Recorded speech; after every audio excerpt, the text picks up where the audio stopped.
उदयपुर सांसद डॉक्टर मन्नालाल रावत ने बड़ा बयान देते हुए कहा कि जिसकी कुल देवी है वह हिंदू है।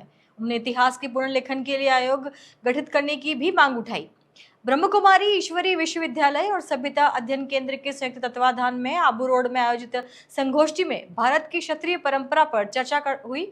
मुख्य वक्ता के रूप में संबोधित करते हुए डॉक्टर रावत ने कहा कि अलग अलग जातियों में बटे समाज की कुल देवियां कई जगह समान है, जो दर्शाती है कि सभी की जड़ें एक ही हैं। सांसद ने आर्य आक्रमण सिद्धांत पर सवाल उठाते हुए कहा कि इस विषय पर पुनः अध्ययन की आवश्यकता है।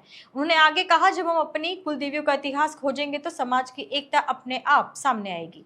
संगोष्ठी में देश भर के इतिहासकारों ने भाग लिया और भारत के प्राचीन इतिहास को नई पीढ़ी तक सही रूप में पहुंचाने पर जोर दिया।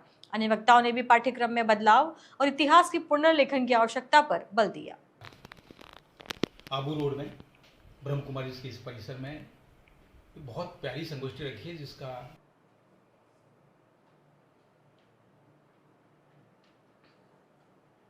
केंद्र द्वारा आबू रोड में ब्रह्म कुमारी के इस परिसर में बहुत प्यारी संगोष्ठी रखी है, जिसका नाम जो है वो भारत में क्षात्र धर्म परंपरा, वो विशेष तौर पर यहाँ यज्ञ हुआ था हजारों वर्ष पहले, और उस यज्ञ में शपथ ली थी और 4 क्षत्र धर्मी पुरुष महापुरुष यहाँ निकले और फिर उन्होंने जो आक्रांता थे उसका मुकाबला किया था। उसकी जड़ें एक हैं। जैसे कुल देवियाँ हैं, तो कटारा गोत्र जो जनजाति समाज का है उसकी कुल देवी धराल माता जी। धराल माता का मतलब होता है यहाँ बिराजे माता जी। बिराजे तो मूल कहाँ है, तो नाडोल में है, जो चौहानों की कुल देवी। मुझे लगता है कि ये ऐसा ही सब और है, सभी धाराओं में है।